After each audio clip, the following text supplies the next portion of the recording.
still ain't got nobody fat. Jeez. That's his dad. Ngannou Francis, issu d'une famille pauvre d'Afrique, SDF à Paris et champion du monde aux États-Unis. Je te garantis que son histoire va littéralement transformer ta vie. Alors, si tu crois en toi, regarde ça.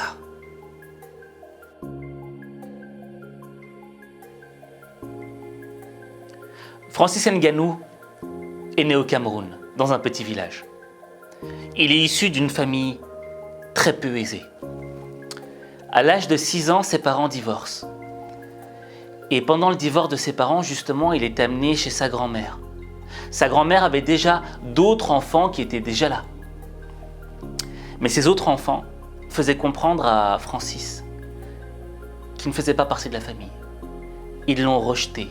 Ils n'ont pas voulu l'intégrer. Et ça, c'est déjà une des premières, je dirais, blessures, une des premières méchancetés de la vie qu'a dû vivre Francis Ngannou. Ensuite, il a été d'école en école. Et le fait de changer d'école a fait qu'il n'a pas pu vraiment s'intégrer avec ses camarades d'école. Il était toujours un petit peu rejeté, celui qu'on laisse au fond de la classe. J'ai grandi. Je suis né d'une famille très pauvre. On a toujours eu à manquer de tout. Toute mon enfance, je l'ai passé de gauche à droite et ça fait que j'ai jamais eu d'attache. À chaque fois, je devais passer une année scolaire dans un établissement et l'année prochaine, je devais le passer dans un autre. J'avais jamais d'amis, ni même de camarades de classe. Je pense que c'est ça qui a développé mon côté solitaire. Arrivé à l'adolescence, Francis se dit qu'il aimerait bien être architecte, parce qu'il aime bien les maths et il sent qu'il est capable de lire un plan. Ou bien avocat, parce que lorsque ses parents ont divorcé et qu'il a vu les honoraires d'avocat, il s'est dit « mais il y a moyen de se faire de l'argent et je pourrais au moins aider ma famille ». Mais c'est là que le bas blesse. Tu vois, Francis avait ses rêves là, mais il est très vite retombé sur terre. Parce qu'il a dû aller travailler dans les mines de sable. Travailler dans les mines de sable juste pour ramasser un salaire de misère afin de manger, afin de pouvoir aller à l'école. Et le temps passant, année après année, à force d'avoir travaillé dans ces mines de sable, il y a un moment où Francis se pose des questions. Il se pose des questions sur sa vie, sur où est-ce qu'il en est. Qu'en sera-t-il de son avenir s'il continue à travailler justement dans ces mines de sable ? Une vie pas animée, pas ambitieuse, pas rien. Les gens, il y a certains, ils font ça à 20 ans, ils sont pareils ici. Et moi, ça me faisait peur. Surtout quand je voyais des plus âgés qui touchaient peut-être le même salaire que le jeune qui fait ça pour payer sa scolarité. Et ça me faisait paniquer. Je ne pouvais pas. Bref, à l'âge de 22 ans, Francis décide de partir dans la capitale économique du pays, Douala. Et il décide d'y faire de la boxe. Pourquoi la boxe ? Eh bien, quand il était petit, un jour, il avait vu un poster de Rambo. Et tu sais, Rambo, il est hyper fort, hyper musclé. Et le petit, ça l'a inspiré. Et il s'est dit, je veux être fort, comme Rambo. Et au fur et à mesure, il a découvert la boxe, les sports de combat. Et il s'est dit, je veux être champion de boxe. Et c'est la raison pour laquelle il est parti dans la capitale économique du pays, Douala. Alors, au début, bon, il a 22 ans, donc les gens le disent, mais Francis, c'est un peu trop tard pour que tu deviennes champion du monde, tu vois. Les gens commencent très tôt, à l'âge de 10 ans, quand ils sont jeunes, et tu dois maîtriser les bases et les techniques. Non, Francis, vraiment, oublie, c'est impossible pour toi. Mais Francis décide d'y aller quand même, il est déterminé, tu vois. Et ça vaut mieux d'essayer plutôt que de retourner travailler dans les mines de sable.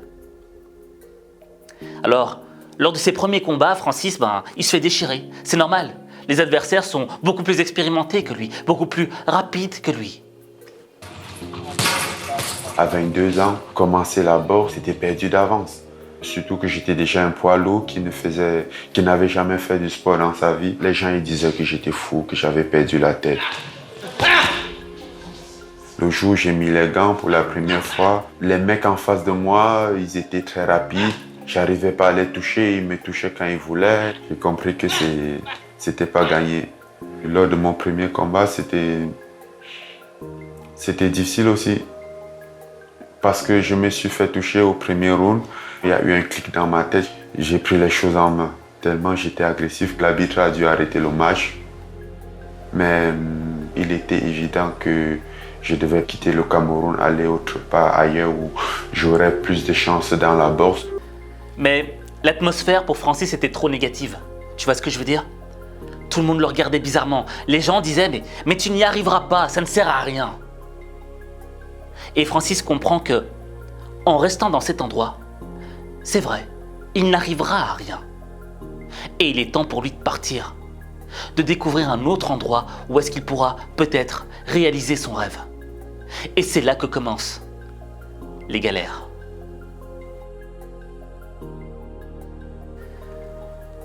Les galères commencent pour Francis.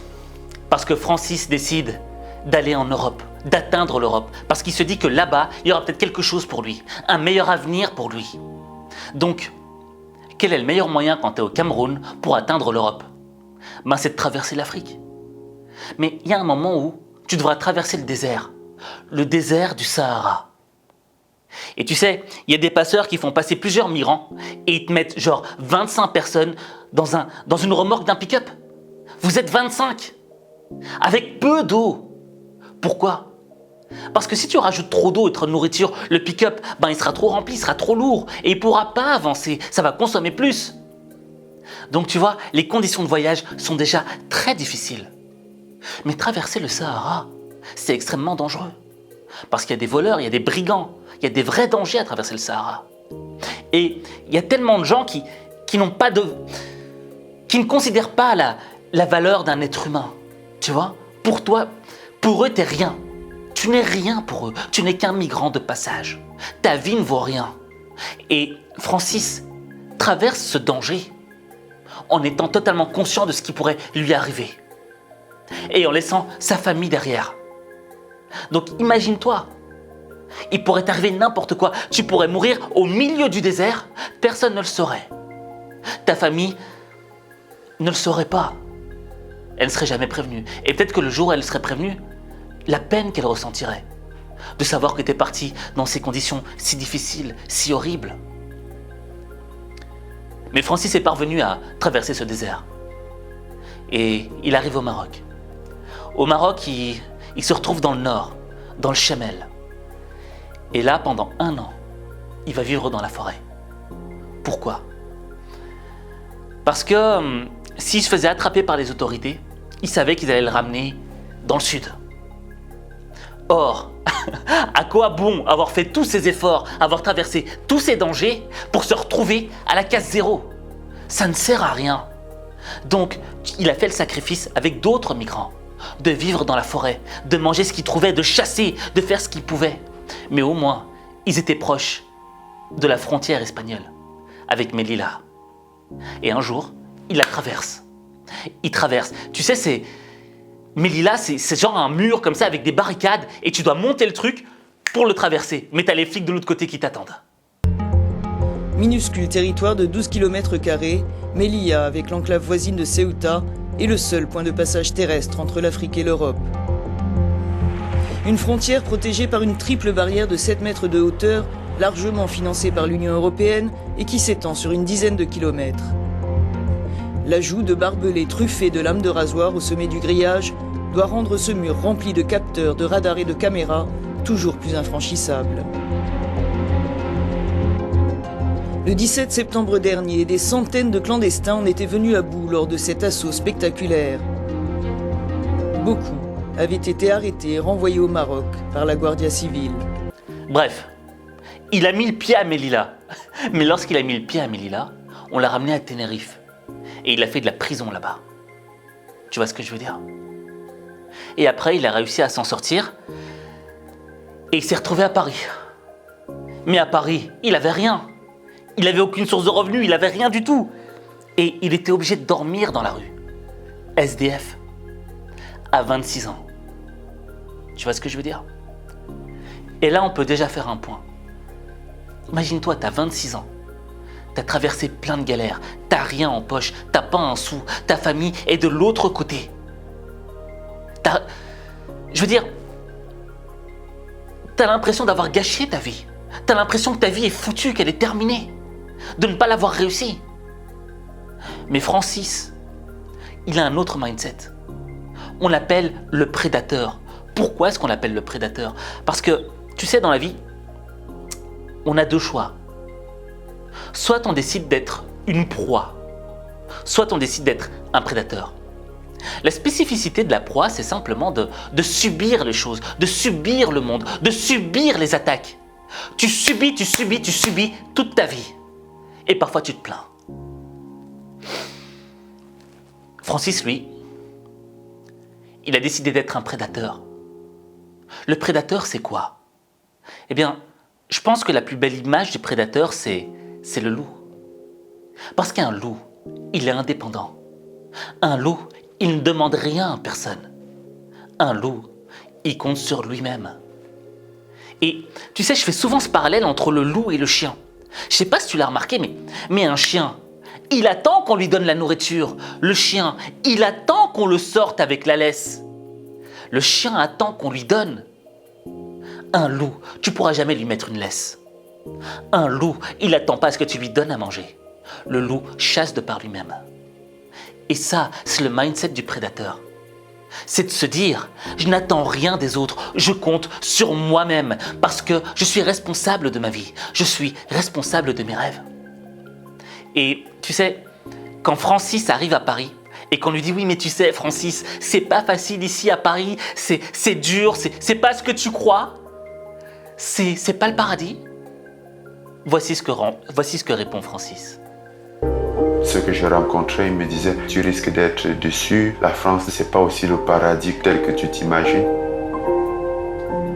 J'ai dit, mais je veux pas le paradis. Le paradis dont je rêve, c'est le paradis que moi j'aurais créé. Et croyez-moi, je vais créer mon paradis. Et là où certains se seraient dit, c'est bon Francis, tu y es arrivé, t'es en Europe, t'as fait le job. Eh bien non. En réalité, tout ne faisait que commencer. Et donc, tu sais, quand Francis Ngannou arrive en France, à Paris, quelle est la première chose qu'il fait?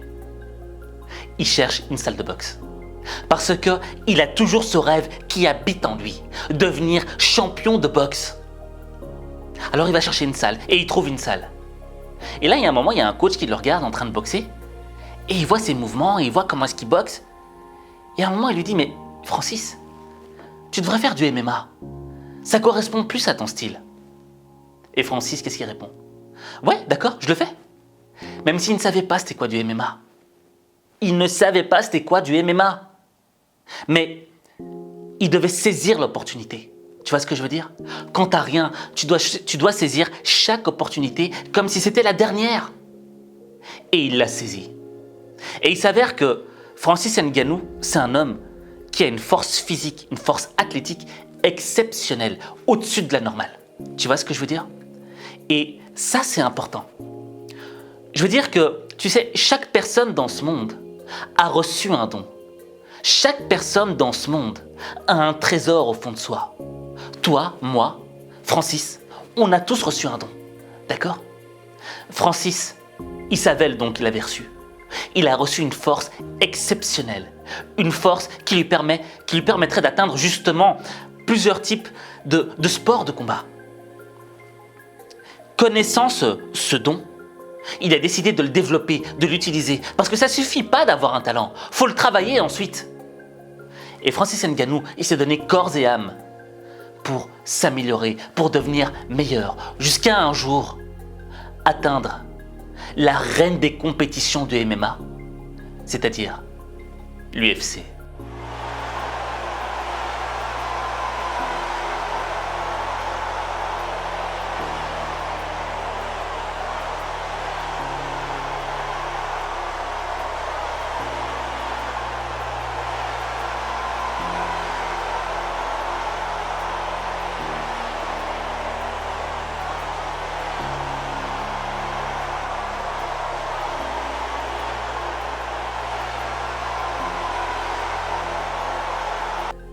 Et Francis Ngannou, franchement, il a fait des combats exceptionnels en MMA.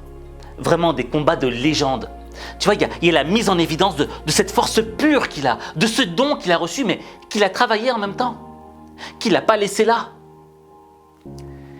Et là arrive le combat de sa vie. Le combat pour le titre de champion UFC. Face à Stipe Miocic. Miocic, bon bref, je sais pas comment on dit le nom de ce gars, mais on va le dire Stipe, d'accord, ce sera plus simple. Et il s'avère que Francis l'avait déjà rencontré lors d'un combat précédent. Et il avait perdu ce combat. Alors, tu sais, lorsque tu perds un combat, c'est difficile au niveau de ton ego. C'est très dur à gérer. Et quand tu es Francis Ngannou, d'accord, que tu as commencé le MMA plus tard que tout le monde. Tu vois, tu avais déjà dépassé les 25 ans que tu commençais ce sport. Et que le gars qui est en face de toi est l'un des meilleurs combattants de tous les temps dans sa catégorie. Et qu'il a beaucoup plus d'expérience que toi. C'est clair que tu dis que tes chances sont moindres. Tu as moins de chances de remporter la victoire. C'est vrai. Mais Francis s'est battu avec ses armes. Déjà, il était ultra concentré et il a tout donné. Ce qui a fait qu'il a pu remporter le titre de champion UFC.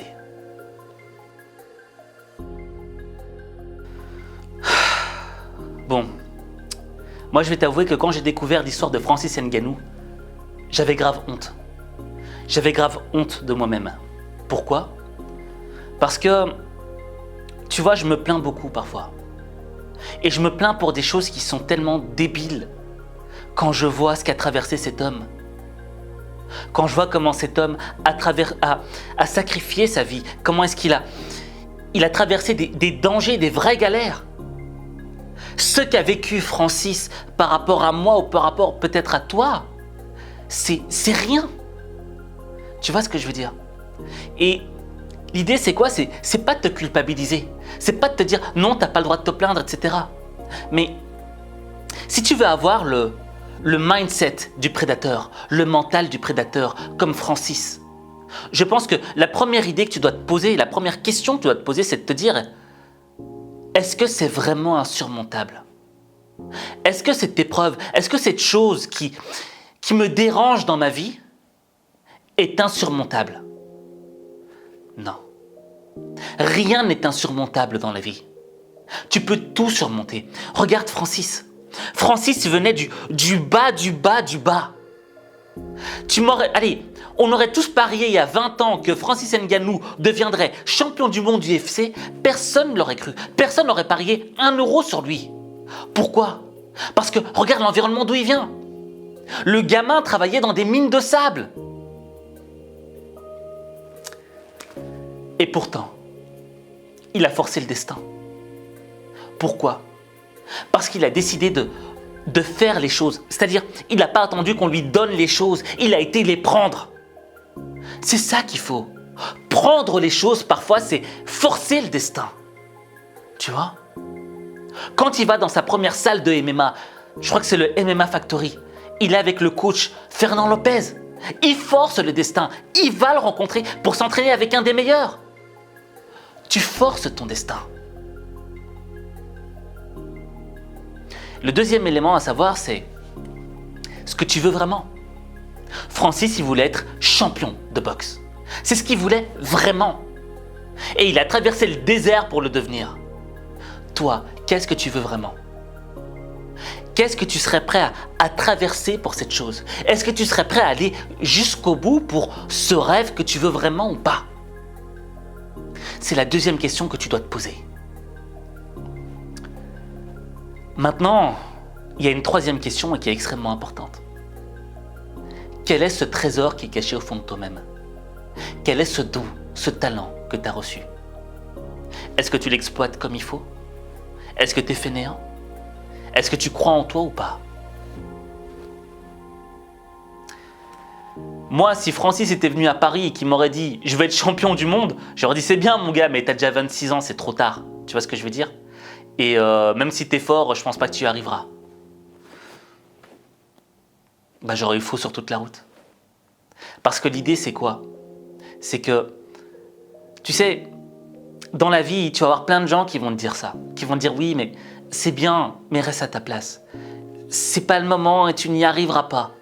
Et le problème, c'est que ces mots-là nous touchent personnellement et nous démotivent. Quand on nous dit qu'on n'y arrivera pas, eh bien, inconsciemment, on y croit un peu. On croit un peu qu'on n'y arrivera pas.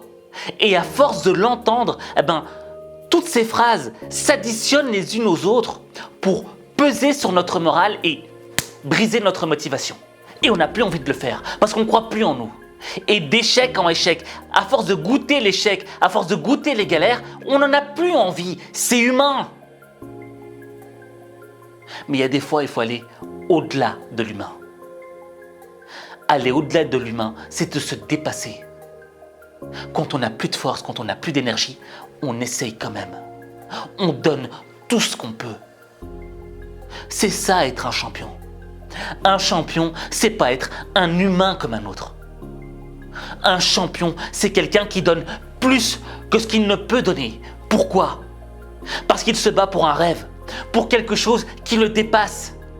Et quand tu te bats pour quelque chose qui est plus grand que toi, qui te dépasse, mais qui te tient à cœur, il y a un moment où personne ne peut t'arrêter. Mais pour ça, il faut y croire. Il faut d'abord croire en toi. C'est le premier élément. Parce que ta vie, il n'y a que toi qui peut la changer. Il n'y a que toi.